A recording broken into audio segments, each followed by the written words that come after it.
Moutala est bien heureux ce 26 juin au petit matin. Lui qui vient de retrouver une partie de son bétail volé à Djenakunderu dans le Mayorei. Sa gratitude va au bureau de lutte contre la grande criminalité de la Légion de gendarmerie de l'Adamawa qui a retrouvé ses bœufs à Tourningal dans l'arrondissement de Belel, département de la Vina, à 250 km du lieu de pâturage de son cheptel. J'ai retrouvé 13 de mes têtes de bœufs. Je dis merci à la gendarmerie.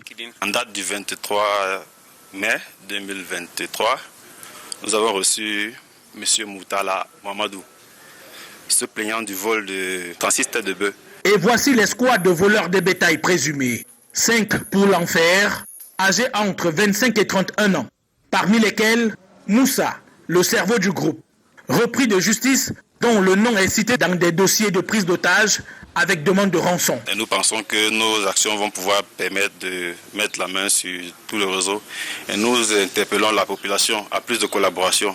Sur place, la Légion a accueilli d'autres plaintes de vol de bétail, tandis que d'autres bergers, à l'instar de celui-ci, retrouvaient leurs bêtes. Une bonne surprise pour moi. Un appel pour venir récupérer mes bœufs. Gendarmerie, merci. Le vol de bétail est l'appendice du phénomène de prise d'otage avec demande de rançon. La gendarmerie n'attend que le bon renseignement donné à temps pour mettre les malfrats hors d'état de nuire.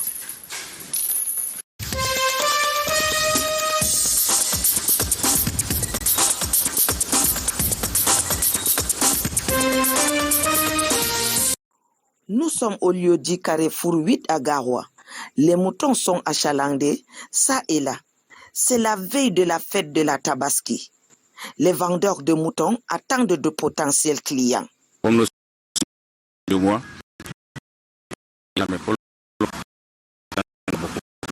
mais le jour de on peut vendre même 10 à 12, 13, 15 comme ça.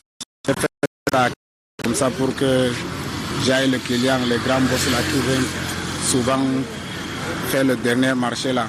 Inch'Allah, peut-être j'aurai quand même quelqu'un qui est intéressé. Les prix de bêtes proposés à la clientèle répondent aux besoins de chacun.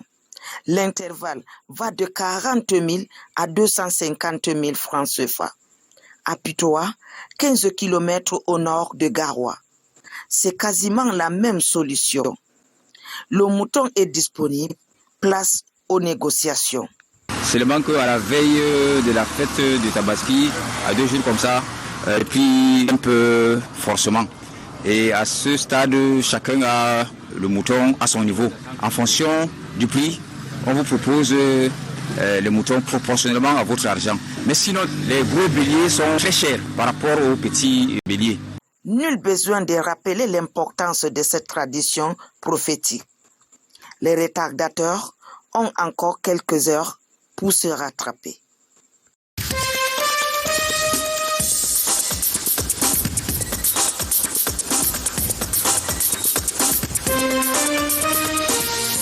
Difficile de trouver un mouton à un prix abordable à Foumbane en cette veille de la Tabaski.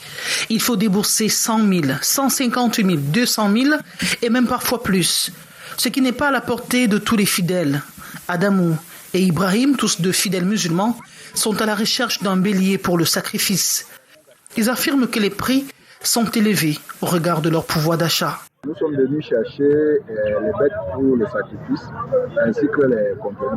Et nous trouvons que cette année, contrairement à l'année dernière, il y a eu une flambée de prix, que ce soit des poulets, que ce soit également des bêtes que nous voulons acheter pour sacrifier. Nous sommes là pour acheter les moutons pour la fête, mais malheureusement, il y a une flambée considérable des prix. On parlerait peut-être d'une pénurie, mais ce n'est pas une pénurie vu qu'il y en a, mais c'est plutôt le prix. Et on se pose encore la question de savoir qu'est-ce qui s'est réellement passé pour qu'il y ait cette flambée de prix sur les moutons et autres. Hors caméra, les commerçants pointent un doigt accusateur sur le mauvais état des routes qui s'aggrave avec les pluies qui s'amplifient. Ils indiquent également la cherté des denrées alimentaires sur le marché, comme c'est le cas présentement avec le maïs.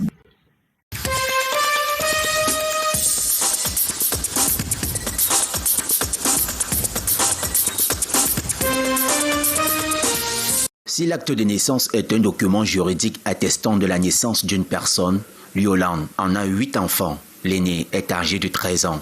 Mais chose surprenante, aucun d'eux ne possède un acte de naissance. Plusieurs raisons sont évoquées. Comme on ne nous fait pas ça sur place, donc on attend seulement quand l'enfant a déjà l'âge d'aller en 6e. Comme ça, quand il va faire le CP, c'est là où tu vas faire les efforts pour lui faire l'acte. André, âgé de 58 ans, vit un calvaire. Il n'a ni acte de naissance, ni carte d'identité nationale. On me dit que j'amène mon acte de naissance. Maintenant, quand j'amène l'acte de naissance, on me dit que c'est un faux acte. À Kiossi, les agents de la municipalité veulent renverser la courbe. Des actions se multiplient sur le terrain. Aussitôt que nous aurons fini d'établir les actes de naissance à ceux-là qui vont bénéficier des glosses à l'issue des audiences foraines, nous pensons que si à ce moment, les communes seront déjà dotées des centres d'identification, ce sera vraiment une pierre trois coups. À travers une campagne qui s'est tenue sur 2 jours, plus de 125 bébés et plusieurs autres personnes ont vu établir leur acte de naissance. Une action salutaire, même si beaucoup reste encore à faire dans cette partie du pays.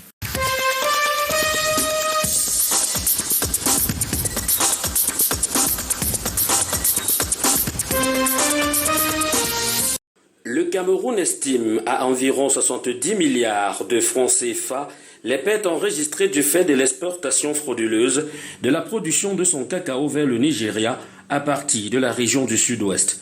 Luc Malgoa Mbarga Tangana a émis une note sur les mesures urgentes de la sauvegarde à mettre en œuvre en vue de l'éradication du phénomène préjudiciable des exportations massives et frauduleuses du cacao camerounais vers le Nigeria. Ici à Loum, les producteurs du secteur de la filière cacao saluent la décision du ministre. Exploiter nos cacao frauduleusement n'est pas la bienvenue, surtout pour nous les producteurs. Cette interdiction est venue à point nommé. C'est l'État du Cameroun qui doit gagner, au-delà de tout. Si l'État ne recouvre pas ses impôts, si l'État ne recouvre pas la plus-value, et qu'enfin, que le producteur bénéficie par la même qualité, on peut constater que beaucoup de ces cacao vont aller à l'extérieur vers le Nigeria. C'est près de 30 à 60 000 tonnes de cacao, soit 10 à 20% de la production nationale, et un manque à gagner de près de 10 milliards de francs CFA en termes de droits de sortie et de redevances à l'exportation, et une perte sèche au titre de rapatriement des devises d'environ 60 milliards de francs CFA, a souligné le ministre du Commerce dans sa note. Si tous les cacao camerounais se vendaient frauduleusement dans un pays, et c'est ce pays-là qui vont bénéficier du tonnage, parce qu'il y a un enjeu au niveau mondial par rapport des pays qui produisent le cacao. Les producteurs du cacao dans le département du Mungo entendent herder le gouvernement quant à l'application stricte de cette mesure sur le terrain.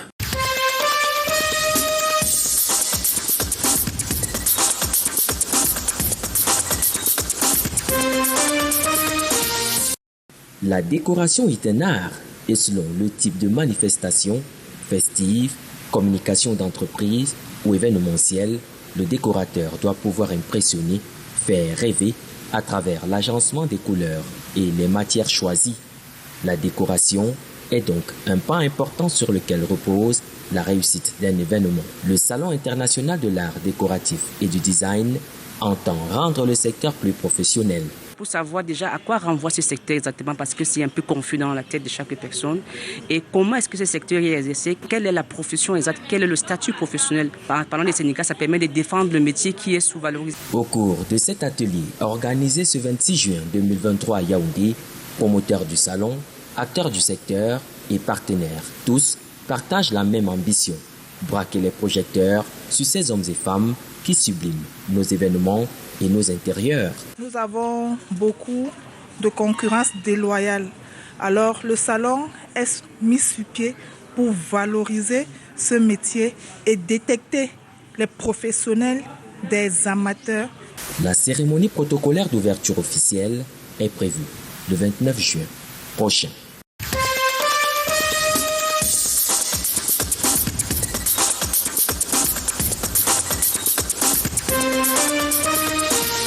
Avec le numérique, La photographie se révolutionne et les traditionalistes de la profession en sont conscients. Et moi je pense qu'avec ces hybrides qui est presque similaire, parce que c'est pas encombrant, donc ça peut aussi nous permettre d'être presque au même niveau que les téléphones portables et ça va aussi permettre aux photographes de vraiment s'exercer. Parce qu'avec les smartphones, l'iPhone 14 sans publicité, nous devons savoir que l'œil, le point de vue doit être l'élément principal sur lequel nous allons nous asseoir pour pouvoir vivre de notre art. De nouvelles opportunités sont dès lors présentées à ces photographes de la ville de Douala au cours d'une formation sur les nouvelles technologies de la photographie dans le monde. C'est vrai quand même que ceux qui sont là aujourd'hui, ils ont apporté par exemple la Z30. La Z30 n'est pas, il peut être professionnel, mais ce n'est pas le type d'appareil que nous utilisons actuellement au Cameroun. Nous avons besoin d'abord pour un départ d'être formés sur le matériel que nous utilisons au quotidien. Le milieu évolue et les acteurs aussi. Aujourd'hui, la photographie est également prisée par les femmes. Elles sont de jour en jour des entrepreneurs du flash. Avant, il n'y en avait pas en fait. C'était un peu tellement réduit de voir des femmes dans le domaine technico-créatif en fait. Aujourd'hui, on voit la femme déjà au cœur de l'image. Plusieurs photographes ont donc été formés ce jour et ont bénéficié de cet atelier de formation sur l'usage des nouvelles technologies de la photographie importées au Cameroun.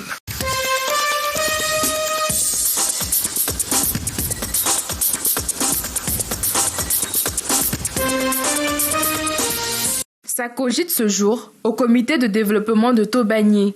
Fils et filles de cette localité se sont réunis pour une séance de travail. Objectif, proposer des solutions pour le développement de leur village. Nous sommes actuellement à l'installation, au branchement d'électricité dans les ménages, donc c'est le chantier majeur. Avant cela, nous avons pu construire, le gouvernement a pu construire, n'est-ce pas, une salle de classe, 2 salles de classe, l'école maternelle et également le bureau, n'est-ce pas, de la directrice de l'école maternelle. Nous sommes sur un autre chantier également qui est la mise en place, la création et la construction d'un centre de santé intégré. Pour mener à bien cette mission, les natifs de cette zone ont opté pour la décentralisation. Nous avons posé la semaine passée à l'installation, n'est-ce pas, du bureau exécutif de l'antenne locale de Yaoundé qui couvre également le sud du Cameroun. Et toutes ces antennes ont pour mission principale de mobiliser les frères et sœurs des différentes villes. Pour les initiateurs du projet, le développement sera effectif avec le ralliement de toute la communauté. Notre action consistera à nous rapprocher de ces associations pour qu'elles puissent, n'est-ce pas, servir de levier, n'est-ce pas, à notre action de rassemblement des fils Toban. Et nous allons aussi procéder à un recensement direct de tous les ressortissants Toban qui vivent dans cette région et nous allons les approcher individuellement pour pouvoir, n'est-ce pas, inviter les uns et les autres à s'impliquer. Tobagné est situé dans l'arrondissement de Bokito, département du Bamé-Inoubou, dans la région du centre du Cameroun.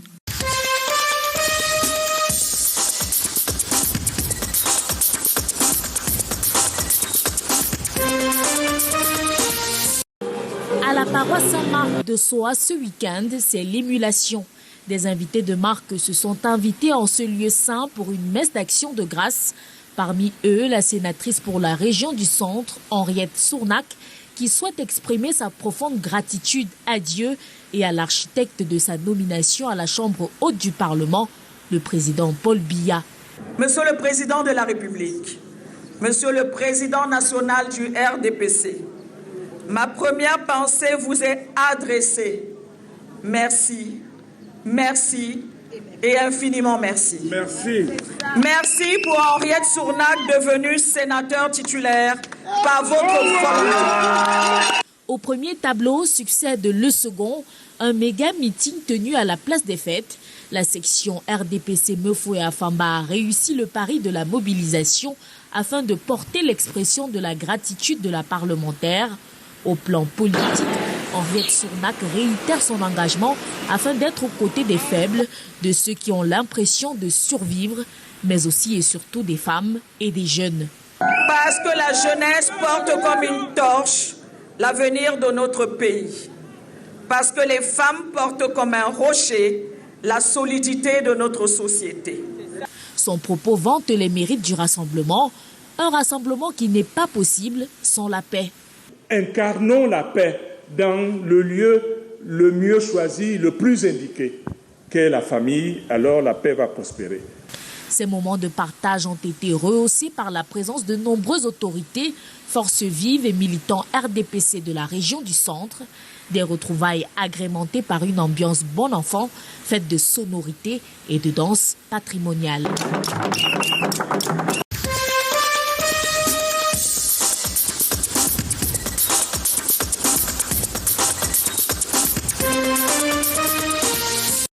Ce sont 24 nouveaux bergers de l'église évangélique du Cameroun, paroisse de Sodiko, qui viennent d'être installés comme conseillers paroissiaux le dimanche 25 juin 2023 par un collège de pasteurs. Même qui sont installés, que ce soit les anciens, les conseillers, les diacres, doivent apporter un souffle nouveau pour la rénovation et la refondation de cette église.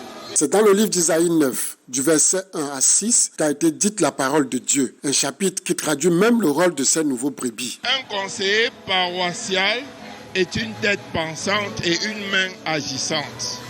Voilà, parce que en fait, les conseillers sont appelés à donner leur avis sur toute mission confiée par le conseil d'anciens, qui est l'organe de gestion de l'église. C'était un moment de communion entre les chrétiens de cette paroisse et ceux des conseillers paroissiaux installés. Nous comptons mener cette mission par le Christ, pour lequel nous sommes appelés à servir. C'est un appel retentissant, un appel fort, pour lequel la prière doit accompagner chaque chrétien, chaque conseiller, afin que de jour en jour, d'heure en heure, ils puissent accomplir cette mission. Il faut retenir que ces conseillers paroissiaux ont eu une formation de 3 mois qui sont de s'imprégner du rôle qu'ils doivent jouer auprès des pasteurs et de l'Église.